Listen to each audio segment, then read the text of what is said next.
انا طالبه منك خدمه يا باشا. انت تطلبي عينيا. اطلبي شارع سليمان باشا كله. انا اقدم واحد في العماره. انا كنت مقدمه على قرض من البنك ب5000 جنيه، بس قالوا لي لازم يكون في ضامن. انا هضمنك بعمري. ما كنتش انا هضمنك، مين هيضمنك؟ انا معايا الاوراق، تاخد تمضيها؟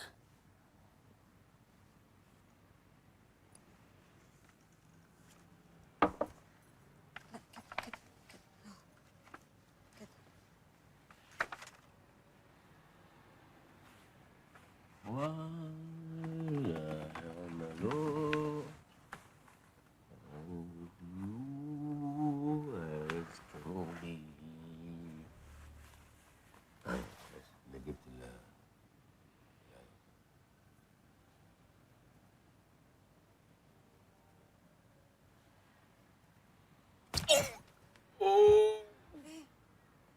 ليه يا باشا؟ اه في ايه؟ عايز اروح الحمام. سلامتك يا باشا. سلامتك يا باشا. تعال تعال يا باشا. تعال يا باشا. سلامتك، الف سلامه. سلامتك يا باشا. سلامتك يا باشا. تعال. سلامتك يا باشا، الف سلامه عليك. انا كويس اوي.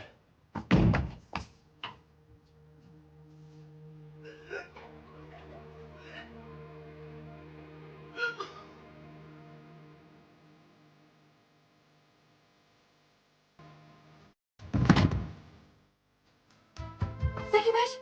زكي باشا. زكي باشا.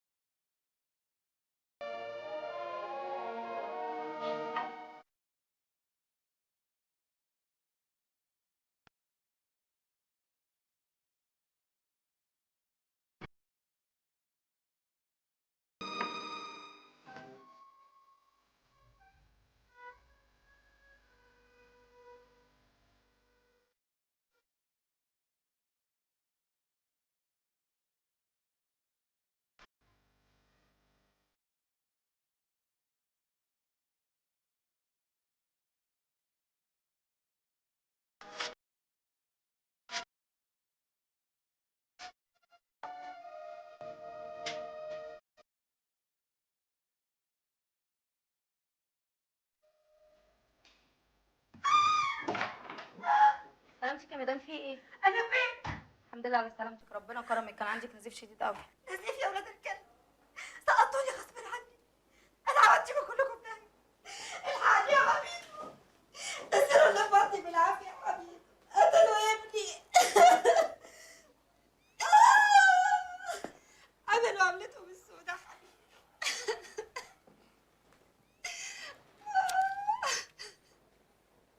ست سعاد، كل شيء اسمه ونصيب. والحاج عزام راجل عمره ما خالف كلمته. كان في اتفاق ما بينكم وانت خالفتيه. كل واحد في الدنيا بقى يتحمل نتيجة غلطته. ربنا ينتقم منك انت وابوك وعيلتك كلها. يا كفر يا ظلمه اللي ما تعرفوش ربنا. قلة أدب وطولة لسان أنا مش عاوز. انت جالك نزيف وخدناكي وديناكي أكبر مستشفى في البلد. الحاج يعرف ربنا كويس وعمره ما يخالف شرعه. الحاج عزام طلقك خلاص يا سعاد، ولازم تعرفي إن حقوقك هتوصل لك الطقطقين.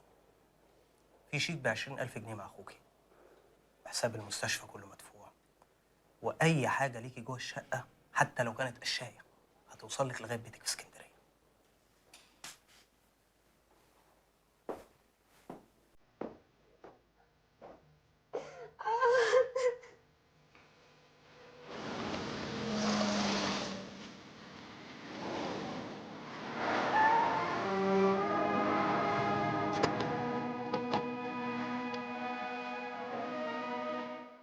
الله الله الله. ايه؟ ايه في ايه؟ متاسفين يا حاج عزام، شغلنا دايما مزعج. انا العميد حمدي شعبان من اداره مكافحه المخدرات. واحنا مالنا احنا ومال المخدرات؟ اسال الوالد. طبعا انت عارف ان انا عندي حصانه. الحصانه على راسنا من فوق يا سياده النايب. وبعدين سيادتك كان قال لي مش جايز الرجاله ما يلاقوش حاجه. بتصور ايه؟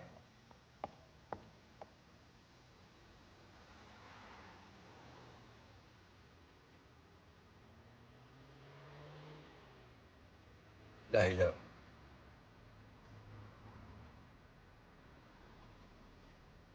اسمح لي اتصل بالتليفون. بحريتك يا سياده النايب.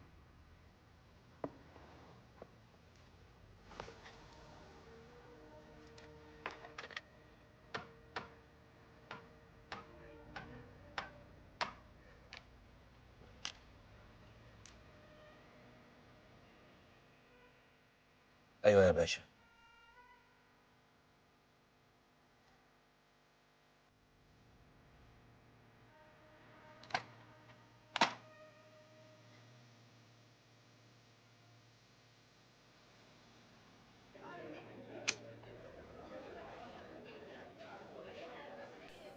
متشكرة جدا يا أستاذ أرمانيوس. ملاك يا هانم، ملاك أرمانيوس. أستاذ ملاك، ده مبلغ صغير مقابل شهامتك. دولة هانم، ساعتك ما تعرفينيش كويس. أنا راجل صاحب فابريكا. أنا بلغتك بالموضوع ده مخصوص حرصا على سمعة عائلة محترمة وعريقة. أيوة، بس أنا لسه عايزاك في الخدمة الأهم. وأنا تحت أمرك.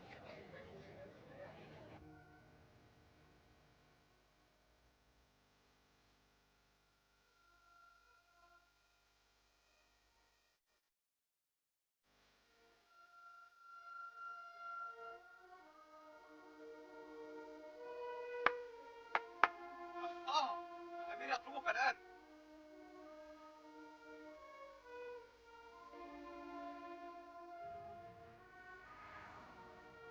يا ريتني كنت قابلتك من زمان.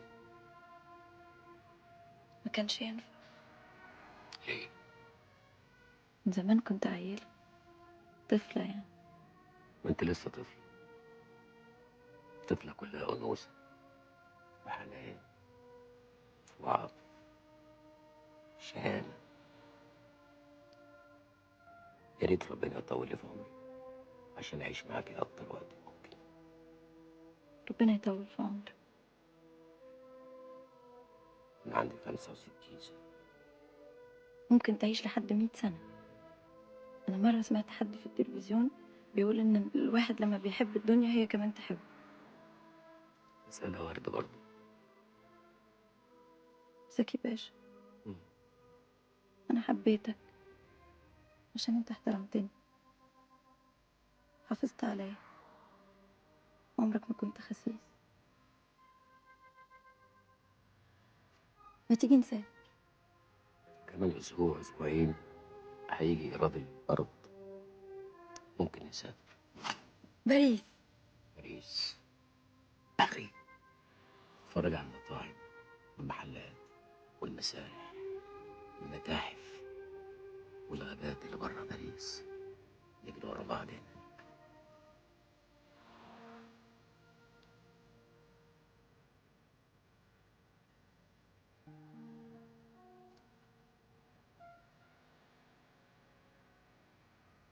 أنا لسه بنت.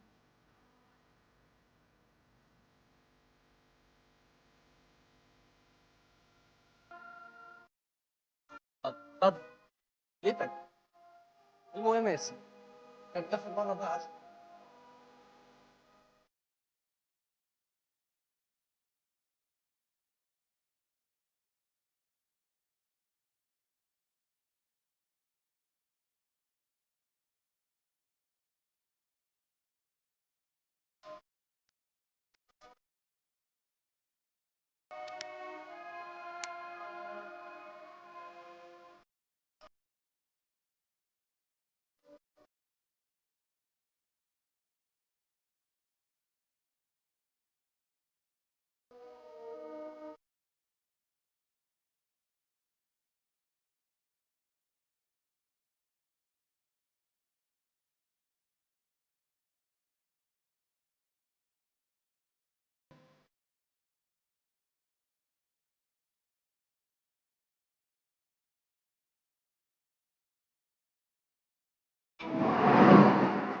كفايه مسخره وقله ادب، كفايه نجاسه يا نجس.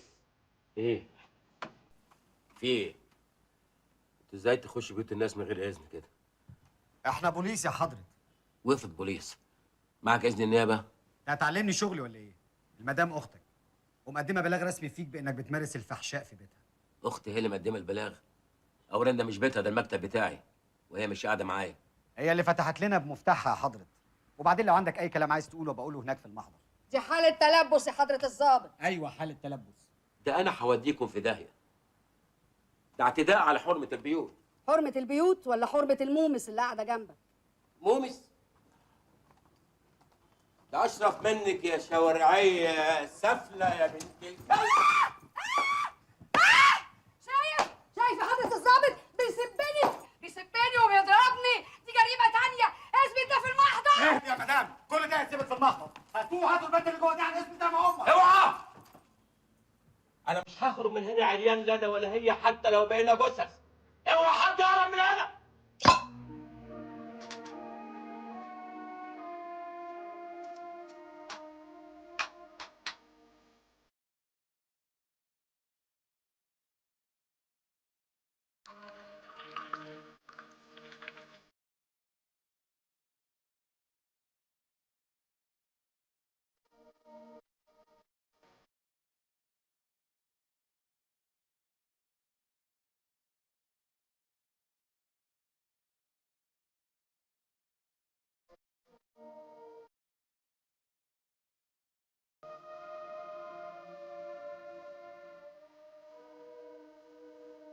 خمش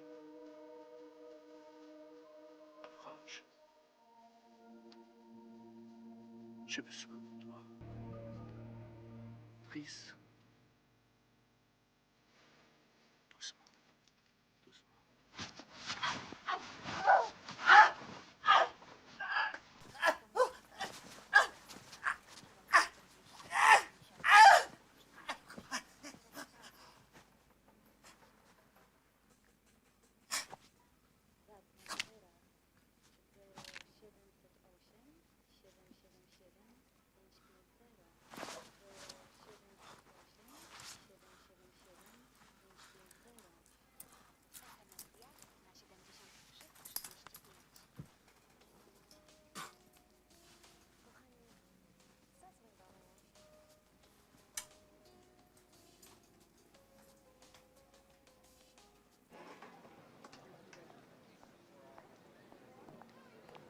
اقعد يا عزام.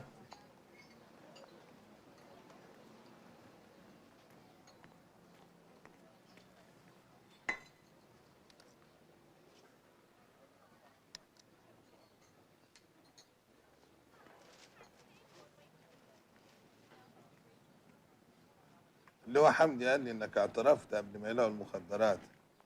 لانهم كانوا هيلاقوها. عشان تعرف ان احنا عارفين عنك كل حاجه يا عزام. لا توكيلات العربيات ولا محلات الجزم تعمل كل الفلوس دي. احنا عارفين عنك كل حاجه من الاول.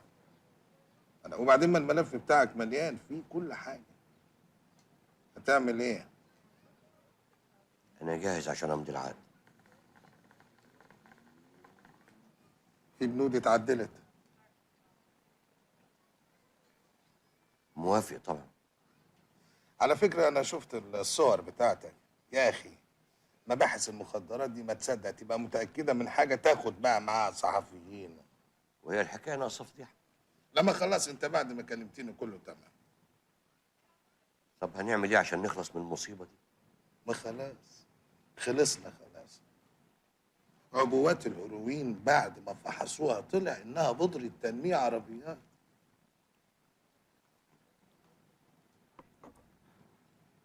خمسين في المية يا عزام.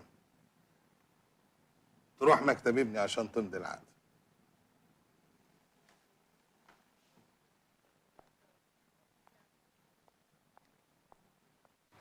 كمال بيه.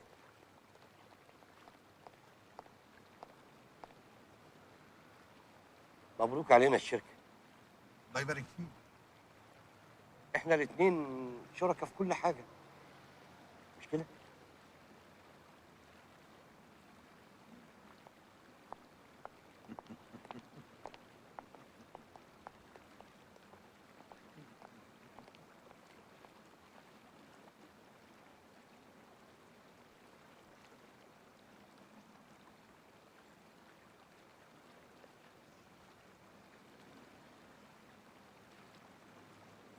صدق اللي قال ارقص للقرد في دولته. ما فيهاش حاجه لما قرد يرقص لقرد زيه.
اعتقد من حقي ان انا استعمل التليفون.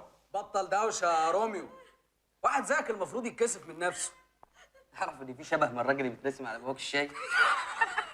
على فكره في كتاب اسمه رجوع الشيخ الى صباه، هو ده بقى الشيخ. البلد فيها قانون يا زكي بيه، واللي بيحصل ده جريمه مكتمله الاركان. انا لازم اكلم مساعد وزير الداخليه للتفتيش عشان يجي يشوف صغار ضباط الشرطه بيعملوا ايه في الناس المحترمه. ومين بقى حضرتك؟ انا فكري عبد الشهيد المحامي يا ابني. سمعت عني ولا ما سمعتش؟ الناس دول سابونا يا فكري بيه وسابوا البنت المسكينه دي. كويس قوي. يبقى نعمل محضر سب وقذف من قبل رجال الشرطه الافاضل. في يا دولة، اخوك عمل ايه علشان الاهانه اللي انت بتهمها له دي؟ عموما القانون كفيل ان هو يرجع اعتبار زكي بيه.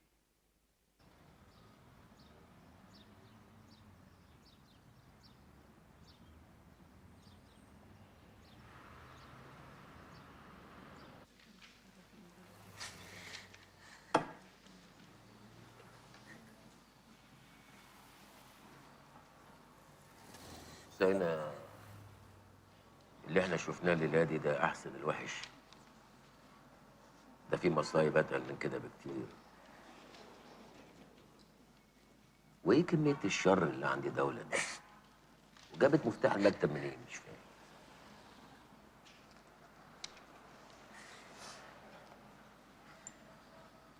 لازم ننسى اللي حصل لنا الليله دي. لازم ننسى الاهانات اللي احنا شفناها واللي هنطقم الحسره. انا طول عمري كده ماليش بقى. حظي قليل قليل قوي.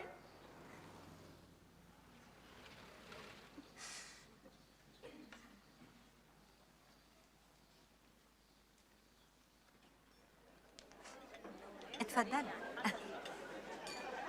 هناك.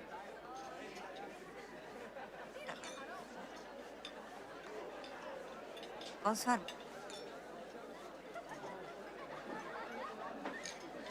مبروك يا عروس. الله يبارك فيك. ده فين غوص كريستيان؟ Pour toi.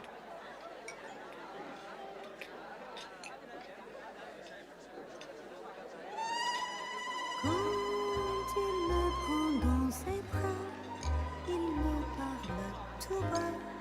Je vois la vie en rose. Il me dit des mots d'amour, des mots de tous les jours, et ça me fait quelque chose. Il entre dans mon cœur une part de bonheur dont je connais la cause.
pour toi.